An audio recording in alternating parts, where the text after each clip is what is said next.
jamming y'all a little bit before I get into this video with my lock stars. I wish y'all could hear this. This is some jazz music that's like some up-tempo type of jazz music that I really like.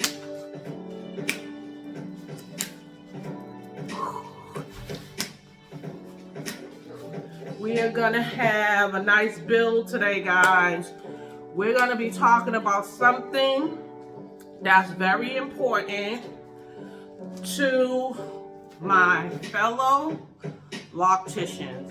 And if you're not aware of this, you better beware, because if not, this is definitely going to happen to you. All right? So I'm gonna go ahead, I'm in a good mood, and I'm about to turn it off, and I'll be right back in 1 second.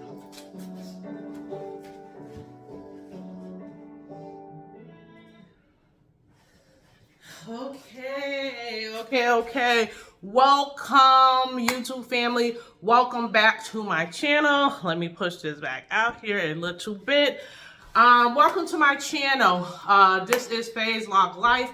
If you are new here, welcome to my channel. On this channel, I talk about sister locks and everything natural here on the channel. And also, if you are my fellow lock stars coming back to view another video, thank you so much, guys. I have missed you all. I have had trouble with the channel. Like, I ended up doing something where I tried to delete an extra channel that I made here on YouTube, and it just like screwed everything up. I just was not able to get back to where I was. And right now, hopefully, I still have some things to work out, but hopefully I'm able to get this video to you guys, and then y'all have it without a hitch. But anyways, without further ado, in today's video, we are going to be talking about, I am talking directly to my fellow locticians, guys. Okay, let me go ahead and push this up a little bit. Okay, here we go. So I'm talking to my fellow locticians, and this has been really happening a lot, and I thought that I should actually talk to you fellow locticians out here so that this does not happen to you. So I'm going to start off from my beginning, where I started out and the reasons why I ended up becoming a loctician in the first place. And I'm not going to do the whole long-winded thing. I'm just going to say is I was also on the other side as a client before, prior to me getting in the space where I became the hairdresser, okay? The thing that really made me do that is because of some of the not locticians at that time, so some other beauticians, cosmetologists that I would go to, they just were not professional. Some of them were not professional. I did not like the way some of them ran their salons. I didn't like some of the disrespect that they did to the clients. I didn't like how they disrespected your time and all of those different types of things. And we are going to go over these type of things that I think that helps to make a good loctician or a good hairdresser or whatever you want to call it. And this is over all of the years of experiences that I've had and what I have heard, well, what I've experienced myself as a client, but then as I ended up hearing from clients after I became a professional hairdresser. So these are very valid things, and I think this is not something that a lot of us talk about that needs to be spoken about. And I really feel like this could probably help some beauticians or locticians or any person that's coming into the hair industry, that they can learn from these tips so that you are able to keep and maintain your clients, especially if this is going to be the bulk of your money, which you know that you're actually counting and depending on, that paying your bills and all these different things.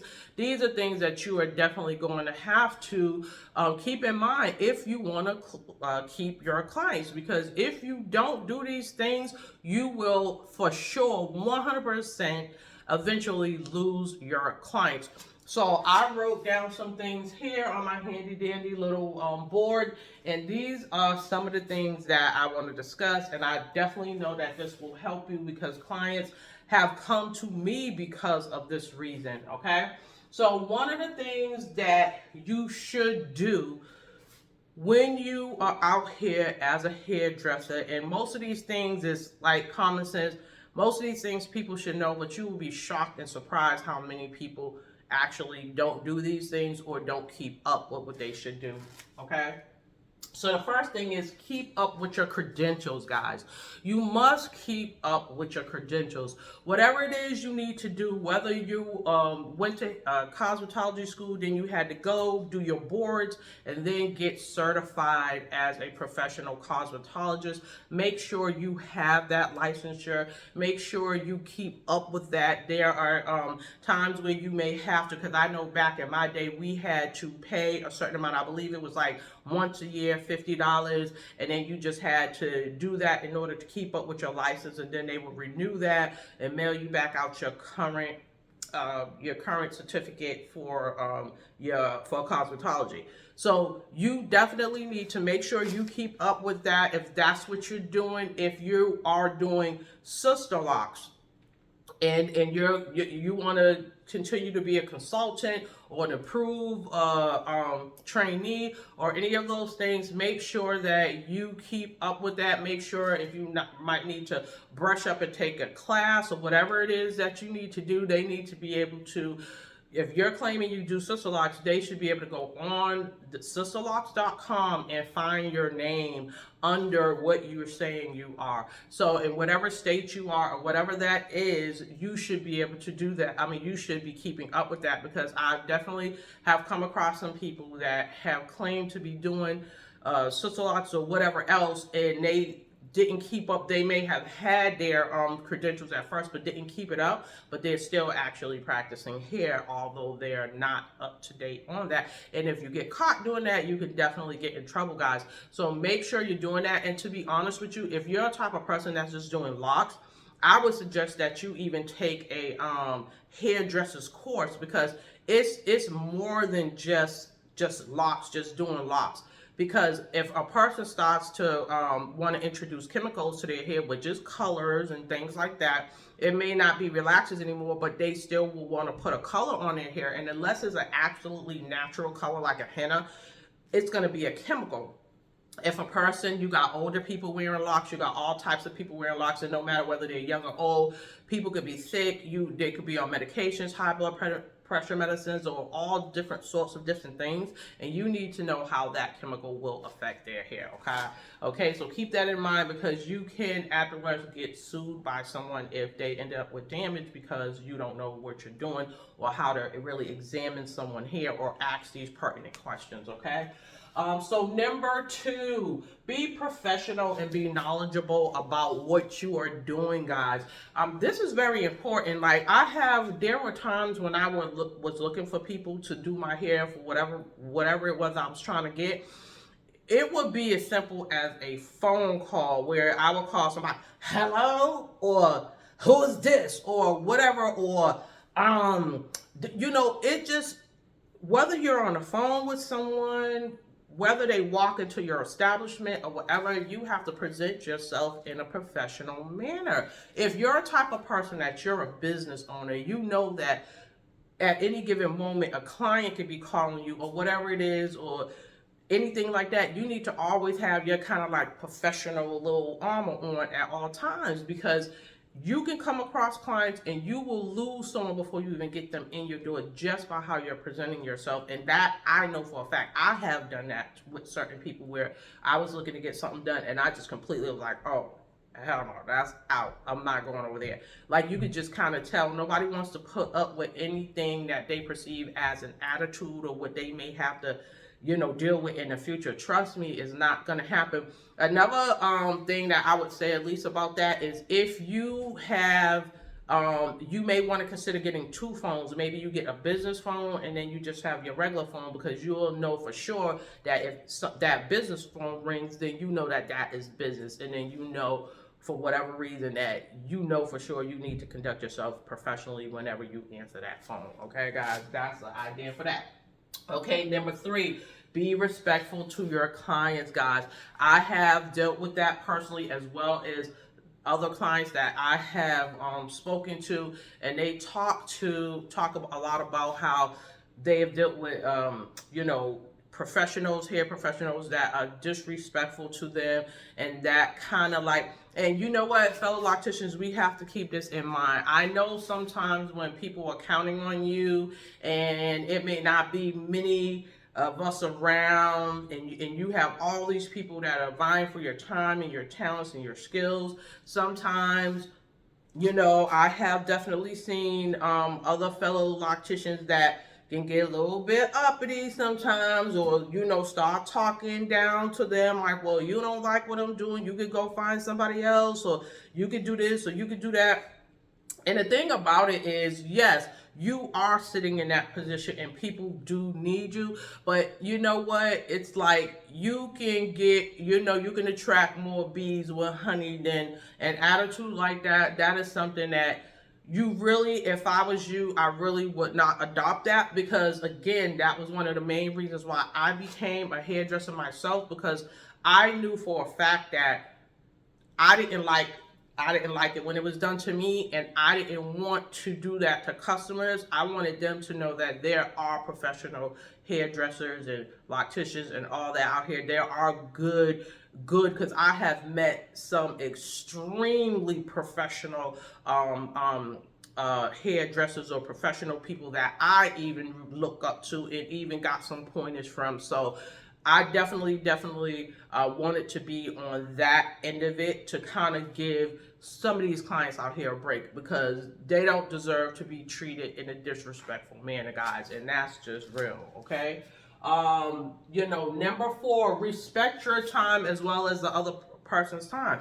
So with me, whenever someone comes, if my clients come to my house, I always strive to be on time with what's going on, with what I'm doing. A lot of times people have to set things aside to get this time to dedicate to getting their hair done. So I feel like, we should be respecting their time as well as your own time, because of X, Y, Z you may want to do and finish up with the rest of the part of your day.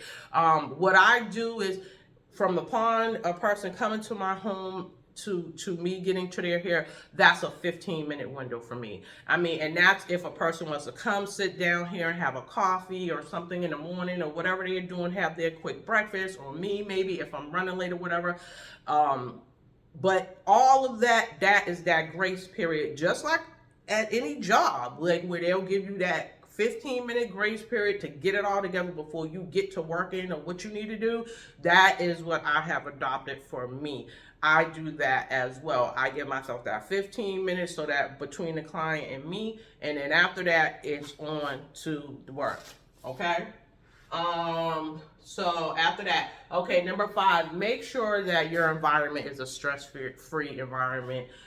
When they come into your home, they need to feel like your home is welcoming, guys. They need to feel like, wow, okay, there's nothing crazy going on, no kids running all around you. You ain't got no crazy dude coming up in there, yo, hey, coming in, interrupting you while you're doing what you're doing with the client, all stuff, kind of stuff. Animals running all around. If you have a dog that is not, everybody is not, everybody's not comfortable with dogs or cats. It just depends. Make sure you're asking them, You know, hey, I have a cat in the house. Are you allergic? Or does that bother you? Oh, hey, I got a dog. Okay, I can put him away. Or, oh, all right, is that okay? I got a small dog. Whatever. Like, all those things are important. Don't, you know, have me. I'm not like one to have loud music on and all those different types of things. What I will do is I would have some nice chill music on. Either I got some chill music, or I'm either like asking them, do they want to watch a movie, or do they want to like, or whatever. And usually most of the time my clients are just like, oh yeah, okay. I give them the remote, put it on, you know, my little movie channels or whatever. And then they'll just go in and, you know, put on little shows and just get comfortable while they're doing that. They are in a safe environment. No one's knocking at my door constantly. People knew when I was doing hair, this is how I had my stuff set up.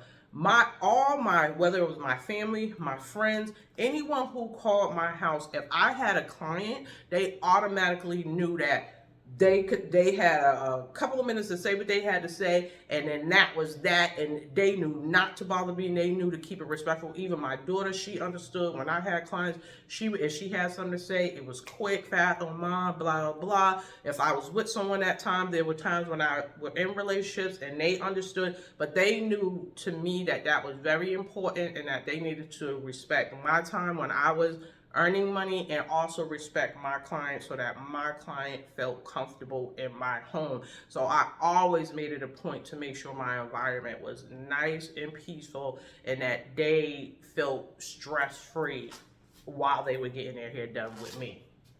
Okay, number 6, and this should be self-explanatory. This is something my mother taught us when we were younger, even when it wasn't no clients. If someone was coming to your house needs to be clean. It better be clean. And if we ever let anyone in our house and it was dirty, believe you me, we definitely had to deal with my mother over that. So that was something that I learned early on about making sure no matter what that my space was clean, always clean when someone came in my house. At least definitely the space that you're going to be doing your client's hair in, and then definitely your bathroom, because they may go in there to use the restroom because people are going to be here for a while getting their hair retightened or whatever service you may be providing for them. If it's over 4 and 5 hours, then they may use those facilities in your house. So please make sure they are clean, guys. All right.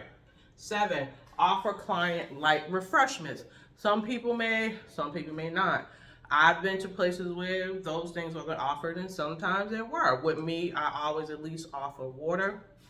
Or if I have like little mints or something like that around, maybe I'll just leave that out, and they're welcome to that. Like some places I've been where they had little candies or whatever and things like that. So that should be pretty self-sufficient to at least offer them some water. Even if they have it or not, they'll tell you no or yes or whatever. But I do that for my clients. I just think that's a nice little touch to offer them some refreshments.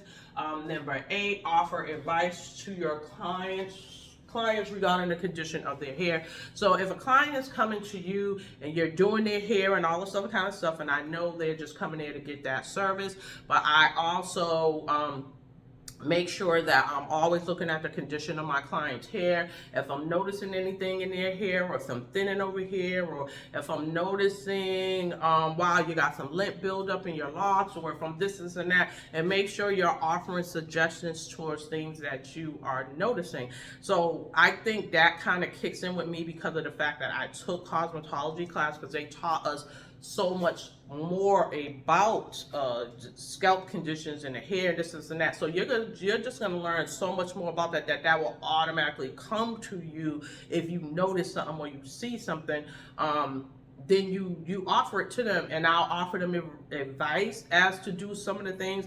Like even if they didn't want to get the service from me, I will offer them certain things that they could do. Say they didn't have money. Some people I come across are on a budget, and say if they had lint buildup, I would tell them what they could do on their own to go ahead and remedy that situation. And maybe some people will be appreciative of that advice. I know they will, and then they'll just have to do the DIY at their own house, like do it yourself on their time, but come to you for certain. So you'll be surprised how much they will appreciate that. Sometimes I've had little samples of different things when I was doing things, and I will offer little samples to my clients. You'll be surprised how a small thing could go so far with your clients as well, guys. Okay. 9, learn not to quote prices prior to doing a proper consultation with your people. And this is where I have even kind of gotten a little jacked up too, because especially since from here doing like cosmetology stuff and to then switching over to the lock field, and it's still a lot to learn in between. And I had to learn too that you shouldn't just quote out prices, especially if you are being introduced to a new client and you don't even know what their hair look like or anything like that. I would suggest that you have them at least, if the person can't get to you and they're willing to come to you, if you guys are a distance apart, at least have them send photos to you. It's always best to set up a consultation first so you can literally look at their hair and ascertain how much work you really are going to have to do. You may have to have clients that come to you with that's like 3, 4, 5. I've dealt with people that came to me with 5 months of unretightening and they're hit with their hair like 5 months off. You know what I mean? Haven't been retightened in 5 months. So that is a lot of extra work. You need to ascertain like what you're going to charge for that, this and that, and all of that is a proper consultation that you're going to do with that client prior to that. And everyone is not created equal. Some people's heads, so say some people may quote a price hourly, some people do a flat rate, but you need to still see that client here, because this client may be easy. Maybe you say a flat rate of $135 for this person, but you can get them out the door between 3 and 4 hours, 4.5 hours. But you may get someone that go after 5, take you to 6, 7 hours to retighten their hair, depending on how many locks are in their hair, how much hair they have on their head. You may want to quote them something different because that is going to take up more of your time. But you have to be clear with people about that and then not switch it up, because if you do that, then that can cause a problem too, because you've already quoted a price and then now you're saying something different after you done sat down and seen what you're dealing with, and then that is not going to be a good look either. Now, so with all these things that I just discussed with you, and the last thing, number 10, please send out proper notifications to your clients when you're setting up your appointments. Like, if I'm setting up my consultation, I'll set that up properly with the person, and then I will send out a reminder either 2 or a day prior to my consultation or appointment or whatever that is. You can just send them a quick little whatever that just sends a professional type of like note to let them know that, okay, hey, we got an appointment together, let me know if you're going to come or not. And that's another thing that I went through and that a lot of people go through. A lot of people don't follow up, and then they say, hey, are we still on this and that? Well, I told you, you knew we, no, well, it's still good for you to just let them know that, that's just a professional way of doing it. You're doing it as a business, so you want your clients to see you as a professional, and that so professionals do professional things.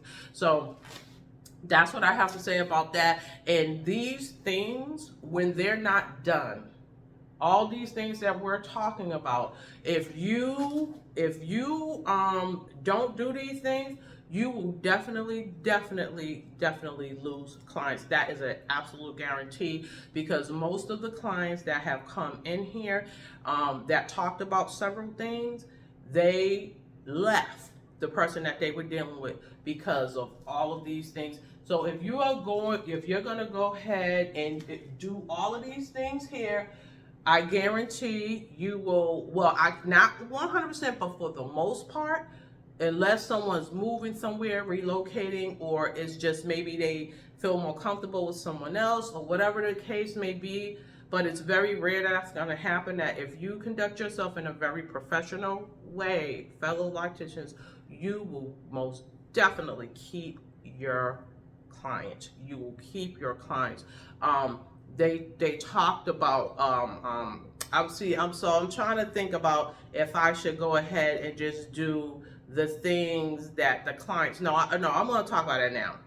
The clients talk about the dirty house. They talk about the loud music. They talk about the kids running around. They talk about the animals and the disrespect. These are all of the things that I have heard from clients, and I have always, throughout my whole career of hair, I have always gotten clients because of one of these 10 reasons here that is on this board right now, and have been able to maintain them because I'm aware of that, and because of the fact that it happened to me, I make sure I stay on top of that, guys. So if you do these things, you're gonna be goody, okay? Trust me on this. So with that said, I'm gonna just say something really quick about my other channel, guys. So I did create my Clearwater Tarot channel, guys.